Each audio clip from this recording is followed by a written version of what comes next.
விஜய் வந்து நைட் இங்கேயே தங்கிட்டு வீட்டுக்கு போகிறதால காவேரி வந்து எங்கங்க நைட்டு அங்கேயே தங்கிட்டீங்களா அப்படின்னு. ஆமாம் ஆமாம் காவேரி, குமரன் பாவம் தெரியுமா எவ்வளோ கஷ்டப்பட்டு அவ்வளோ துணி வாங்கியிருக்காரு தெரியுமா. அது என்னங்க சொல்கிறீங்க. ஆமாம் காவேரி, அவர் ஆர்டர் அதிகமாக வாங்கியிருக்காரு. எல்லாம் உன் அக்காக்காக தான். உன் அக்காவோட அந்த வளகாப்பை ரொம்ப நல்லா நடத்தணும்னு ஆசைப்பட்றாரு. அதனால தான் காவேரி அவருக்கு ஹெல்ப்பாக இருக்கட்டும் அப்படின்னு தான். உங்களுக்கு என்னங்க வேலை தெரியும். தெரியாதான், ஒரு சப்போர்ட்டுக்காக தான். இப்போ நைட்டெல்லாம் யாரும் தூங்கலை, நீ வேற. நானே படுத்து தூங்கிட்டேன். ஆனால் உன் மாமா பாட்டும் பாவம் தச்சிக்கிட்டே இருந்தார். நிவின் கூட தூங்கிட்டேன். நிவின் கூட வந்தார். ஆமாம் காவேரி, நானும் நிவின் தான் சப்போர்ட்டுக்காக போனோம். நாங்கள் பாட்டு வந்து தூங்கிட்டோம் கொஞ்ச நேரம் வந்து சப்போர்ட் பண்ணிவிட்டு. அப்புறம் உங்கள் மாமா நைட்டும் பகலும் உட்காந்து தச்சுருந்தார். எப்படிலாம் உடம்புக்கு எடுத்துக்கிறாரு தெரியுமா. எவ்வளோ சொல்லி பார்த்தேன் கேட்கல. மாமா ஏங்க இவ்வளோ கஷ்டப்படணும், எல்லாம் உன் அக்கா தான். உன் அக்கா சும்மாவாக இருக்காங்க, உங்கள் மாமாவை போட்டு படுத்து எடுக்கிறாங்க. எப்போ பார்த்தாலும் ஏதாவது சொல்லிகிட்டே இருக்காங்க. அவளை எவ்வளோ வருத்தப்படுறாரு தெரியுமா. ஏன் காவேரி, உன் அக்கா மட்டும் இப்படி இருக்காங்க. ஆனால் ஒன்றுப்பா, நான் கொடுத்து வச்சுவேன். என் பொண்டாட்டி என்ன இது வேணும் அது வேணும்னு கேட்குறதே கிடையாது. ரொம்ப வந்து எனக்கு செலவே வைக்கிறதில்ல என் செல்லக்குட்டி அப்படி சொல்லிட்டு கண்ணத்தை கிள்றாரு. சரி நான் போயிட்டு ஃப்ரெஷ்ஷப் ஆகிட்டு வரேன் அப்படி சொல்லிட்டு போயிடுறாரு. இங்கே மனசு கஷ்டப்படுறாங்க காவேரி.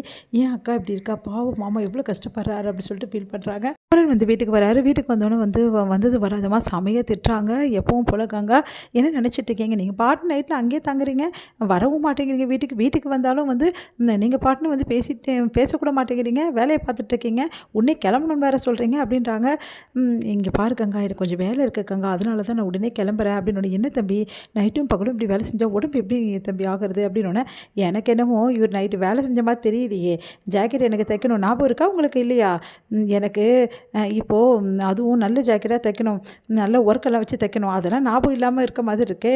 அதுக்கு எப்படியும் ஒரு 2 நாளாக ஆகும். நீங்கள் என்னமோ வந்து சுற்றிட்டு இருக்கீங்க, எனக்கு என்னமோ சந்தேகமாக தான் இருக்கும் உங்கள் மேலே அப்படின்றாங்க. என்ன கங்கா இப்படிலாம் பேசிகிட்டு இருக்க, நான் கண்டிப்பாக தைச்சி தரேன் கங்கா, ஒன்றும் டைம் இருக்குல்ல கங்கா, நான் வரேன் அப்படி சொல்லிட்டு. என்ன தம்பி சாப்பிடாம போகிறீங்க, இந்த பாருங்கள் நீங்கள் சாப்பிடாம இருக்கிறது நல்லதில்லை, இந்தாங்க இதில் சாப்பாடு கட்டி வச்சுருக்கேன், அங்கே போயிட்டு இந்த டிஃபனை எடுத்துமே அங்கே போய் சாப்பிடுங்க அப்படின்னு சொல்லிட்டு வம்பு பண்ணி கொடுக்குறாங்க. சாரதா சரிங்க வரேன்னொன்னே அப்படியே பார்த்து முடிச்சுட்டே இருக்காங்க. கங்கா, காவேரி நானும் கிளம்புறேன் அப்படின்னு சொல்லிட்டு விஜய் கிளம்புறேன். என்னங்க நீங்களும் கிளம்பிட்டீங்களா, வேறங்க முக்கியமான வேலைக்கு தான், அதான் சொன்னேன்ல அப்படின்னோடனே.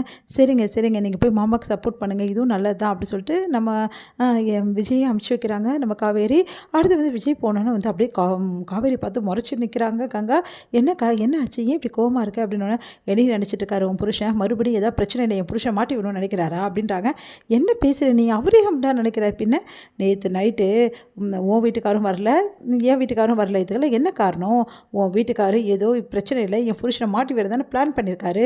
என்னக்கா இப்படிலாம் பேசிகிட்டு இருக்க, நான் அப்படி தாண்டி பேசுவேன், நானும் பார்த்துட்ருக்கேன், அவருக்கு 1008 வேலை இருக்குது, அதை விட்டுட்டு உங்கள் வீட்டு பின்னாடி நாங்கள் தெரிஞ்சிட்ருக்கணுமா, நீங்கள் ஏதாவது வந்து ஏழரை இழுத்துட்டு வருவீங்க, அது கூடவே நாங்கள் இருக்கணுமா. ஏங்க்கா இப்படிலாம் பேசிகிட்டு இருக்க, எந்த பிரச்சனையும் இல்லைக்கா, நாங்கள் ஏங்க்கா அவ்வளோ நினைக்க போகிறோம், நீ தப்பாக புரிஞ்சிட்ருக்க. நான் ஒன்றும் தப்பாக புரிஞ்சுக்கலடி, கரெக்டாக தான் புரிஞ்சுருக்கேன். இங்கே பாருக்கா, உன்னோட தொல்லை தாங்க முடியாதான், மாமா நைட்டில் வந்து தங்கிட்டு வர்றாரு போதுமா அப்படின்றாங்க. என்னோட தொல்லை தாங்க முடியாமல் ஏடி போய் சொல்கிறேன், நான் ஒன்றும் போய் சொல்லலை, உண்மையாக தான் சொல்கிறேன். மாமா கடையில் தான் தச்சிட்ருக்காரு, அதுவும் பெரிய ஆர்டர் எடுத்திருக்காரு, அதை முடிச்சு கொடுக்க தான் கடையில் இருக்காரு, புரியுதா. நீ உன் இஷ்டத்துக்கு வாய்க்கு வந்ததெல்லாம் பேசுறதால் தான் இந்த விஷயத்தை நான் சொல்கிறேன். அந்த விஷயத்தை என்கிட்ட ஏன் சொல்லலை, அவர் உன்கிட்ட எங்கே சொல்கிறது, நீ சொல்ல விட்டாதானே, நீ தான் போட்டு அவர் வறுத்து எடுக்கிறியே, எப்படி சொல்வார். இதில் என் புருஷன் வேற வந்து மாமா வந்து தொல்லை பண்ணுறாரு, அவர் எங்கேயோ கூட்டிகிட்டு போயிட்டாருன்னு சொல்கிறேன். உனக்கு ஏன் புத்தி இப்படி வேலை செய்யுது, நானும் பார்த்து தாங்க இருக்கேன், நீ பண்ணுற வேலையெல்லாம் மாமாவை போட்டு டார்ச்சர் பண்ணிக்கிட்டே இருக்க, அவரை நிம்மதியாக விடவே மாட்டேங்கிற, ஏன்க்கா இப்படிலாம் பண்ணுற. ஆமாடி, என்னை பார்த்தா அவங்க எல்லாருக்கும் டார்ச்சர் மாதிரி தான் தெரியும். இந்த பாரு, ஏதாவது வந்து தேவையில்லாமல் என் மாமாவை மாட்டி விட்டார் உன் புருஷன், நான் சும்மா இருக்க மாட்டேன்.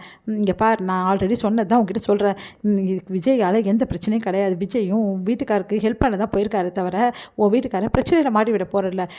உனக்கு என்னத்தை சொல்கிறது, உண்மையில் சொல்லப்போனால் மாமாவுக்கு யாரால எந்த பிரச்சனையும் இல்லை, ஒன்றால் தான் பிரச்சனை. நீ கொஞ்சம் மாமா கிட்ட நல்லபடி பேசுறியா, எப்போ பார்த்தாலும் எரிஞ்சு விழுந்துக்கிட்டு மாமாவை கஷ்டப்படுத்திக்கிட்டு ஏன் தான் இப்படிலாம் இருக்கியோ.